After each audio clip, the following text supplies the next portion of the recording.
Hello insureds, welcome back to insured assurance. अब से पहले हम लोगों ने काफ़ी रील्स बनाए, काफ़ी वीडियोस बनाए हैं जिनमें मैंने मल्टीपल एड-ऑन्स को लेकर के डिस्कशन किया है। कोशिश की है कि आपको जागरूक कर पाऊँ, आपको और आपके एड-ऑन्स के बारे में बता पाऊँ। आज हम एक नए एड-ऑन को लेकर के डिस्कस करने वाले हैं जिस पर मैंने प्रीवियसली एक रील बनाया है, that is engine protector. Engine protector कैसे काम करता है, कब ट्रिगर होता है, इंजन प्रोटेक्टर लेने से क्या फ़ायदे हैं, इंजन प्रोटेक्टर न लेने से क्या नुकसान है, इन सारे टॉपिक्स पर आज हम डिस्कस करेंगे। कोशिश करेंगे कुछ एक दो एग्जांपल भी आपके साथ शेयर करें जिसमें कस्टमर्स को नुकसान भी हुआ है और बेनिफिट भी हुआ है। तो लेट्स स्टार्ट इट। ज़्यादा टाइम वेस्ट नहीं करते हैं, शुरू करते हैं। मेरा नाम सतपाल है। मैं पिछले लगभग 14 साल से जनरल इंश्योरेंस में वर्क कर रहा हूँ।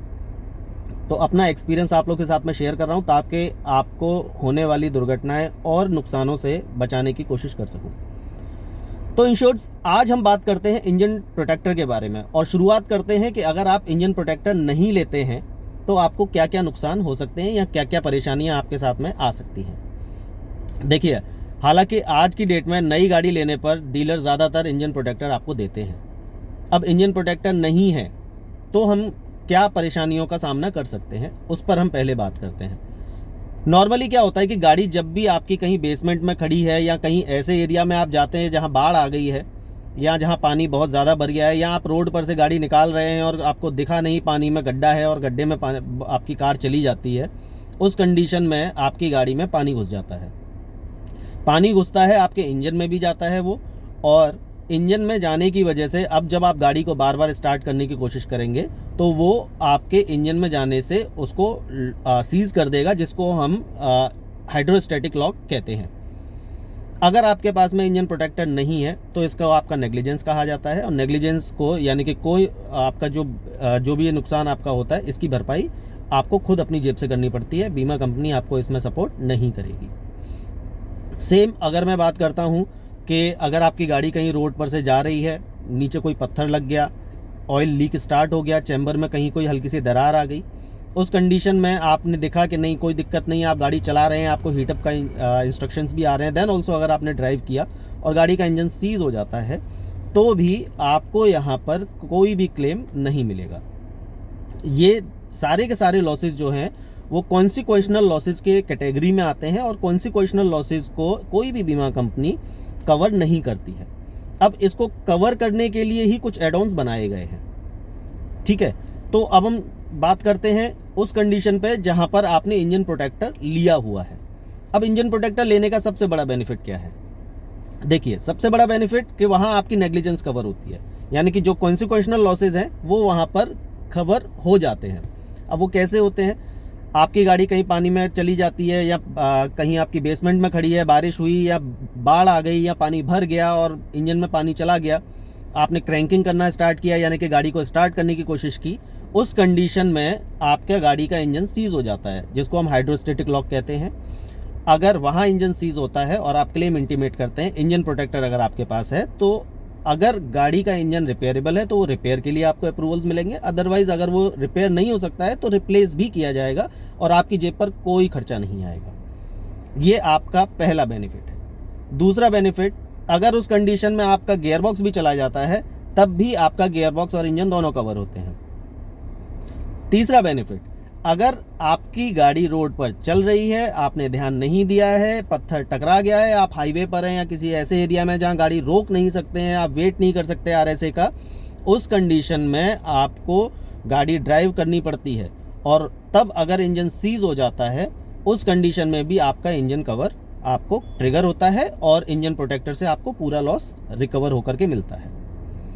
तो यहाँ पर क्या हुआ, वो जो कॉन्सिक्वेशनल लॉस था यानी कि वो जो नेग्लिजेंस थी, वो जो वहाँ कवर नहीं हो रही थी, वो यहाँ इंजन प्रोटेक्टर लेने से कवर हो जाती है। तो अब अगर मैं बात करता हूँ, कुछ एक एग्जांपल मैं लेता हूँ, तो मैक्सिमम क्या होता है कि लोग कहीं पर भी जा रहे हैं, आपने देखा कि रोड पर गाड़ी निकलती हैं, पानी भरा होता है, बारिश हुई होती है, उस कंडीशन में जब आप निकालते हैं तो दिखता है कि गाड़ी बहुत स्पीड से निकाली बॉस, और दिखेगा पहिए साफ हो जाएंगे क्योंकि पानी बड़ी तेजी से निकलता है। तो जैसे आप देख रहे हैं ना कि उस पानी का थ्रो जितना बाहर जा रहा है उतना ही थ्रो कहीं ना कहीं गाड़ी के अंदर भी आएगा और इंजन तो नीचे से पूरा ओपन होता है। तो जब वो नीचे से अंदर आ रहा है पानी उतने ही प्रेशर के साथ में आ रहा है, तो यू नेवर नो कि वो कहाँ किस वॉल्व से या किस छेद से अंदर जाएगा और आपके इंजन को सीज कर सकता है। तो ऐसे भी बहुत सारे केसेस हमारे सामने आते हैं।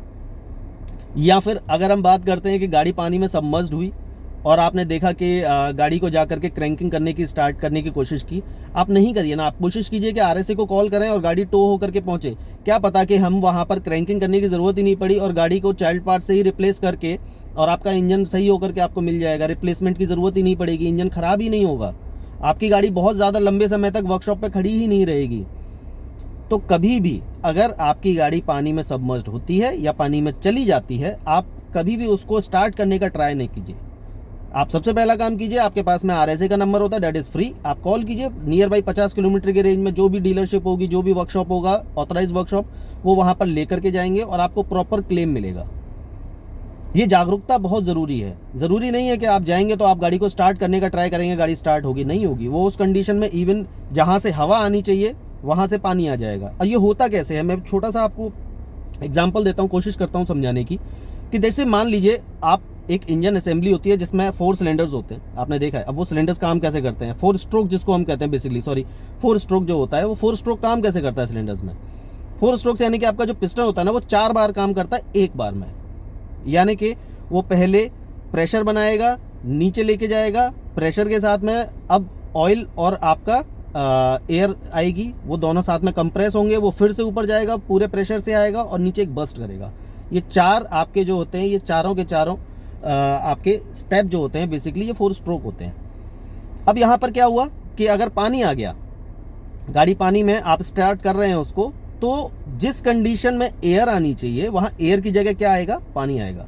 और पानी जो है वो कंप्रेस नहीं होता है, ठीक है। पानी को आप कंप्रेस नहीं कर सकते हैं। उस कंडीशन में सेम 4 स्ट्रोक होगा और वहाँ पर जब पानी कंप्रेस नहीं होगा, बर्स्ट नहीं होगा, उस कंडीशन में आपका इंजन सडनली एट रैंडम आपका इंजन सीज हो जाएगा। यानी कि उसके क्रैंक शाफ्ट और काफ़ी सारे पार्ट्स होते हैं जो कि ब्रेक हो जाएंगे, टूट जाएंगे और वो आपका पूरा का पूरा इंजन ख़राब हो जाएगा। तो हम कोशिश करें कि हम इस तरीके की नौबत पे ना आए। हमारी गाड़ी पानी में जा रही है, पानी में खड़ी हुई हमें दिख रही है, हम सबसे पहले आरएसए को कॉल करें, वो आएंगे क्रेन से हमारी गाड़ी को नियर बाई किसी भी वर्कशॉप पर हमें लेकर के जाएंगे। दूसरी कंडीशन कि अगर आपकी गाड़ी कभी भी दिख रहा है कि कोई पत्थर टकरा गया है और कंडीशन ख़राब नहीं है, please don't drive the vehicle, गाड़ी खड़ी कर दीजिए और आरएसए को कॉल कीजिए, गाड़ी नियर बाई वर्कशॉप पे पहुंचाइए। उस कंडीशन में ज़्यादा से ज़्यादा क्या होगा, आपका चैम्बर रिप्लेसमेंट होगा और ऑयल जो है वो, क्योंकि जैसे मैंने समझाया पहले कि अगर आप कंज्यूमेबल भी आपने लिया है तो वो इंजन ऑयल भी आपका रिकवर हो जाता है। तो आपको बहुत ज़्यादा समय तक गाड़ी नहीं छोड़नी पड़ेगी, क्योंकि नॉर्मली अगर हम देखें आज की डेट में हम लोग वर्किंग हैं, हम लोग ऑफिस जाते हैं, हम लोग को डेली बेसिस पर गाड़ी की ज़रूरत पड़ती है। अगर गाड़ी हमारी वर्कशॉप पर 10 दिन, 15 दिन, 30 दिन, उससे भी ज़्यादा, कई बार 3-3, 4-4 महीने खड़ी रह जाती है, अप्रूवल्स के चक्कर में खड़ी रह जाती है, या हम लोग को बॉडी पार्ट्स नहीं मिलते हैं तब भी गाड़ी खड़ी रह जाती है। अगर ऐसी सिचुएशंस आती हैं तो गाड़ी आपकी बहुत लंबे समय तक खड़ी रह सकती है और आपको नुकसान हो सकता है। तो कोशिश करें कि ये सब चीज़ें ना हो। इसके लिए आप नॉर्मली क्लेम लीजिए। क्लेम कैसे होगा, गाड़ी में अगर आपको दिख रहा है पानी में खड़ी है, आरएसए को बुलाइए, गाड़ी पहुंचेगी, आपको प्रॉपर क्लेम मिलेगा। अगर ये सारी कंडीशंस नहीं होती हैं, आपसे फिर भी गलती हो जाती है, देन ऑल्सो इंजन प्रोटेक्टर ज़रूर लीजिए, वो आपके उस नेग्लिजेंस को कवर करेगा। उस नेग्लिजेंस को कवर करके आप कोई भी क्लेम अपनी आरएसए के अपने इंजन प्रोटेक्टर के थ्रू अपनी इंश्योरेंस कंपनी से ले सकते हैं। सो आशा करता हूँ कि आपको मैं ब्रीफली चीज़ें समझा पाया हूँ इंजन प्रोटेक्टर को लेकर के, और कोशिश करूँगा और डीपली आप लोग के लिए अच्छी नॉलेज लेकर के आऊँ। अगर कुछ और जानना चाहते हैं, कुछ और समझना चाहते हैं, प्लीज़ कमेंट कीजिए। आपके कमेंट्स बहुत ज़रूरी हैं। कमेंट्स करेंगे तो मुझे समझ में आएगा कि मैं कहाँ कुछ छोड़ रहा हूँ। कोशिश करूँगा मैं उसको रिकवर करूँ, उसको पूरे तरीके से आपके सामने लेकर के आ पाऊँ, ताकि आपको कभी भी क्लेम से लेकर के कोई इश्यूज़ ना आए। अगर आपके साथ में कभी कोई ऐसा वाक़या हुआ है और आपके साथ में कोई ऐसा एग्जाम्पल है, प्लीज़ शेयर विद मी। हम लोग आगे डिस्कस करेंगे, कोशिश करेंगे कि हम उस तरह के एग्जाम्पल्स और भी लोगों के सामने दे पाएँ और उनको भी आने वाली परेशानियों से बचाने की कोशिश करें। सो अब हम लोग इसके अलावा और हम किस टॉपिक पर बात कर सकते हैं, बहुत सारे एग्जाम्पल्स हैं, मल्टीपल एग्जाम्पल्स हैं। जैसे कि एक एग्जाम्पल और मैं आपके साथ में शेयर करता हूं कि अभी कुछ दिनों पहले ही फ्लड का इशू आया था, जहां पर गाड़ियां उन एरियाज़ में चली जाती हैं जहाँ पर फ्लड नहीं होती है, लेकिन हम लोग पहुँच गए और अचानक से फ्लड आई और पानी में हमारी गाड़ी चली गई। उस कंडीशन में भी आपका इंजन प्रोटेक्टर काम करेगा। इंजन प्रोटेक्टर बेसिकली फ्लड के लिए ही काम में आता है, और आपके पानी में सबमर्ज होती है। आप लोग रोड पर गाड़ी निकाल रहे हैं, पानी के फुहारे बनाते हुए निकाल रहे हैं, मत करिए, आपकी गाड़ी के इंजन को लॉस हो सकता है। उम्मीद करता हूँ आपको प्रॉपरली चीज़ें मैं बता पाया हूँ, और इससे आगे और आपको कुछ जानना है प्लीज़ कमेंट कीजिए, and don't forget to like, share and subscribe. Thank you so much. Radhe Radhe.